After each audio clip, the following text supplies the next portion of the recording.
Pete, I'm trying to get ready to film here. So you must leave the studio. Go on, Pete.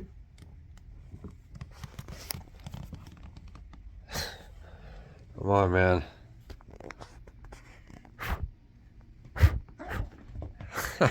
I'm not sure how I feel about this lighting in here today because we're using all natural lighting. Well, actually, I lied. I do have one studio light on just to kind of hopefully make it balanced. But anyway, without further ado, we have an early Christmas present full of books that somebody sent me, so I thought we would open it on camera. Now, I don't have like an official P.O. box yet. I don't usually give out my address, but depending on who you are, if I kind of know you or kind of trust you or whatever, I might give you my address. You can send me some books for Christmas or, you know, just in general. This is a huge ton of books that the person, some of them are new, some of them are hand-me-downs that the person just didn't want anymore. So I really appreciate you sending me this huge collection of books. This is hefty. I'm really hoping you know what kind of books I like. I'm just going to lower this a tad bit. So like I said, you know, if I kind of trust you or if you've been around a while or whatever, if you're not some crazy person, I will let you send me some books, but I hope to open a P.O. box soon. It looks like a little bit of the packaging already came undone. We are about to open this. Let's see what's in here. Maybe I should kind of raise the camera in this case so that y'all can kind of see. It'll be a little easier for me to kind of handle this box here. Feels like Christmas already. Lower this just a tad bit like that. Who cares if my forehead's cut off?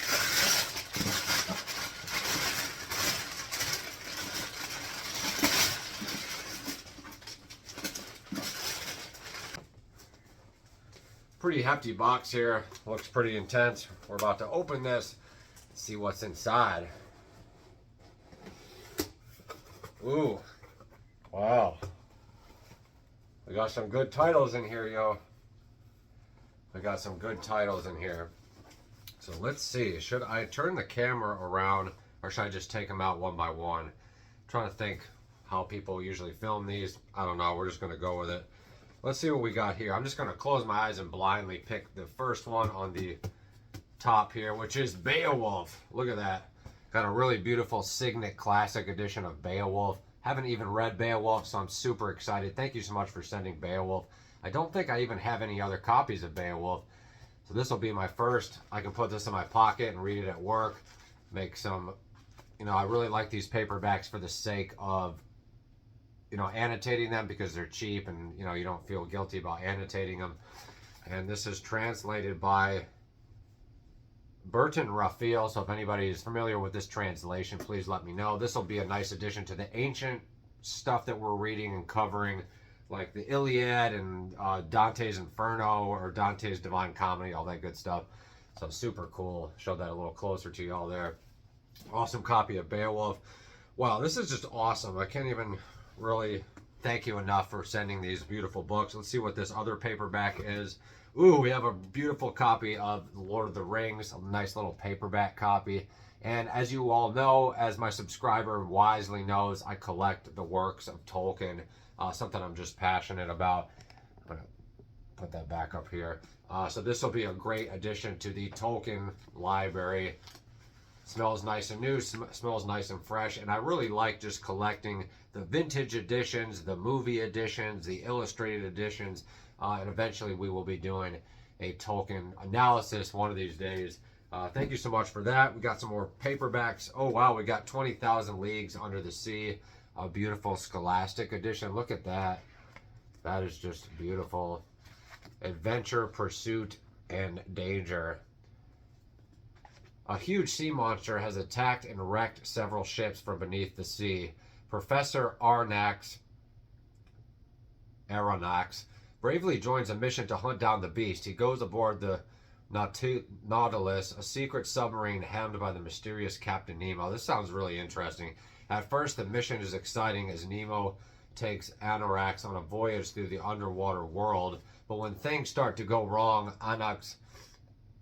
Aronnax finds he's no escape from the Nautilus. He is now Captain Nemo's captive, 20,000 Leagues Under the Sea.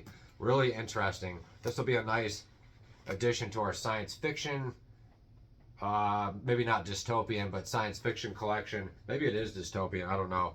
Our last little tiny paperback. Wow, this is awesome. The Once and Future King by T.H. White. I tried reading this when I was in, like, I don't know, 5th or 6th grade, and it was just too advanced. It was too heavy. There were just too many words. But this is awesome. You all really know my taste. Or this particular person really has a good idea for the type of books that I like. So really, really appreciate this. One of the quotes here says, read it and laugh. Read it and learn. Read it and be glad you are human. So this is, for those of you not familiar, The Once and Future King is sort of a fantasy-esque retelling of the King Arthur legend. Maybe in the vein of something like The Mists of Avalon or something, but obviously that's a totally different sort of take on the whole narrative. This maybe is a little more traditional, so I'm definitely looking forward to doing a series on Tolkien. I just really love this cover. It's absolutely gorge, and so that's going to be great when the time comes for that. So we do have some classics. We got some dystopian stuff. First and foremost, up next is this beautiful brand new copy of Never Let Me Go by Kazuo Ishiguro, and I've heard many, many good things about this. I've heard pretty much any booktuber that I can think of has covered this, or at least talked about it, or is reading it, or is rereading it, or is currently reading it. So is it worth the hype? Let's wait and see. I'm definitely going to try to get this under our belt at some point. We do have some other Japanese literature that I want to get under our belt. I think he's Japanese. I know that other guy's Japanese. Murakami.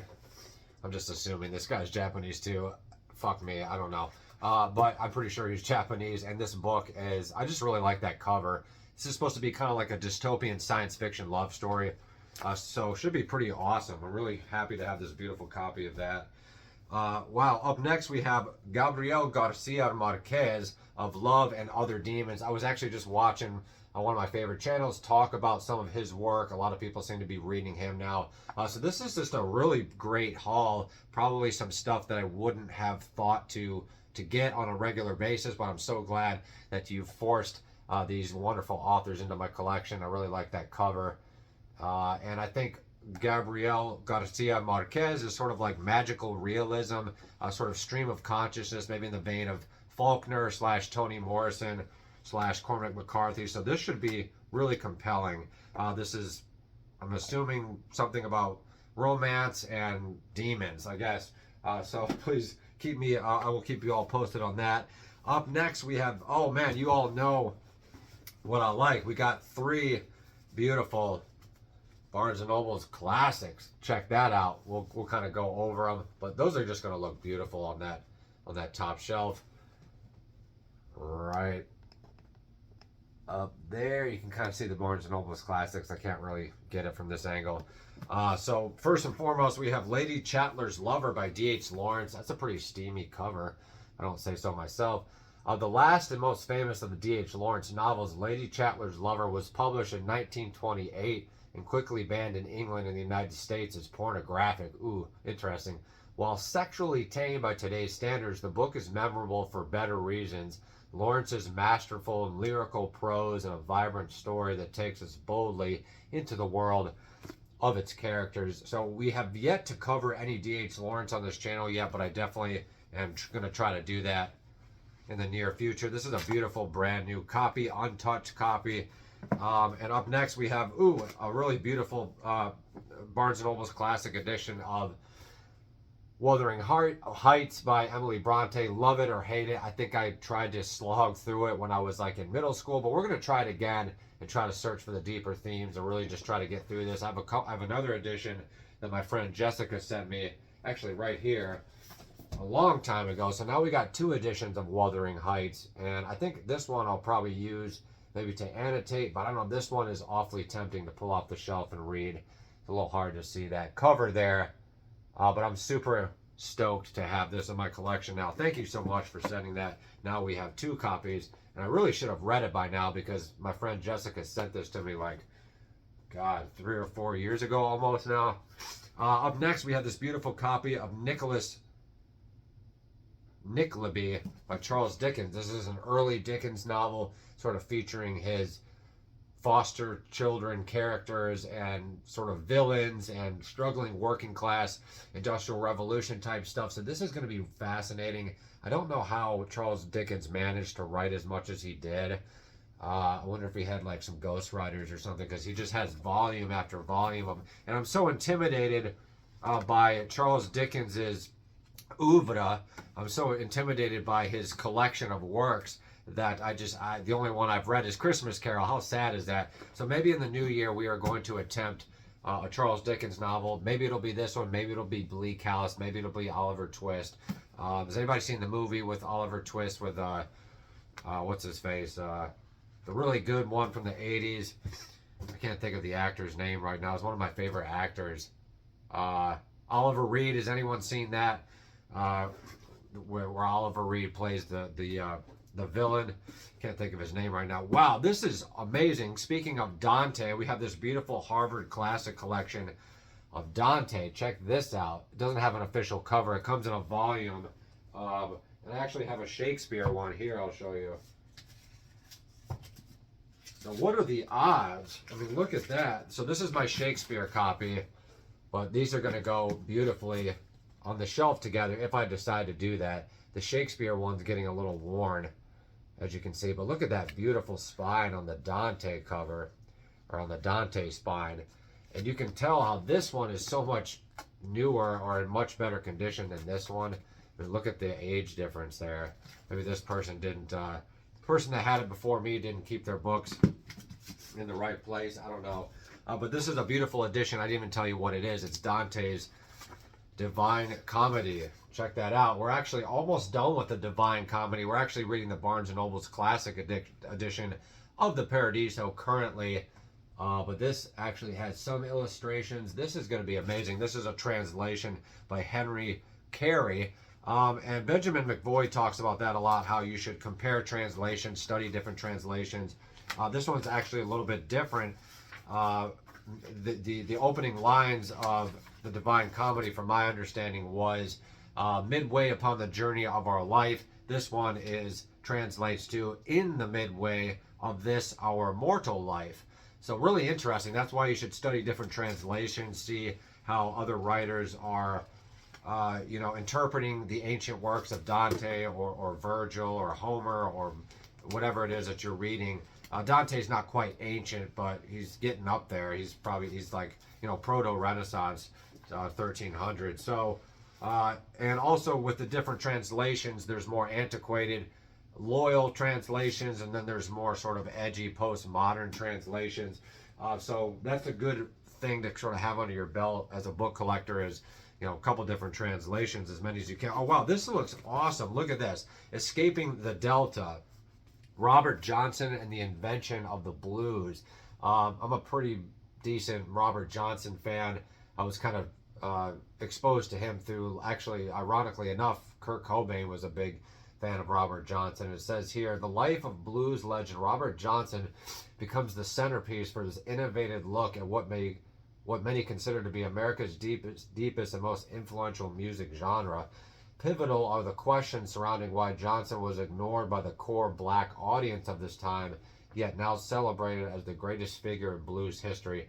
So this is going to make an awesome collection. I'm pointing over there, by the way, to my biography music section. This is going to make an awesome little place there, and I'm actually going to try to read it as well. Looks like there's a little bit of damage on the book, or like the index got glued somehow to the back of the book. Anyway, don't really mind that. Super awesome. Really looking forward to getting into the history of Robert Johnson and the blues. And that's it, I think. I mean, that's enough. That's perfectly enough. I really, really appreciate that. That's amazing. Like I said, if anybody does want to send me books, I'm kind of in the process of setting up a P.O. box or something of that nature. You can always send me Amazon gifts, stuff like that. And I really hope you all have been enjoying the analysis. We just did Thomas Wolfe. We did, prior to that, we did 1984 by George Orwell. Coming up next, we have some true crime analysis that we're going to be covering. We're going to be doing some Lawrence Schiller and Norman Mailer. So that should be pretty exciting, wrapping up all the research and stuff for that. Making sure my sticky notes are all in order. thank you so much for watching. Thank you for subscribing. And hope you all enjoyed that haul. And let me know if you're familiar with any of those titles or authors. And let me know if those books are worth my time. Thank you so much. We'll see you all in the next one. Make sure you guys follow me on Instagram at Andrew Marlowe Artist Official. Hit that like button. Please subscribe and share this with all your bookish friends, or even your friends that don't like books. Maybe somehow we'll convince them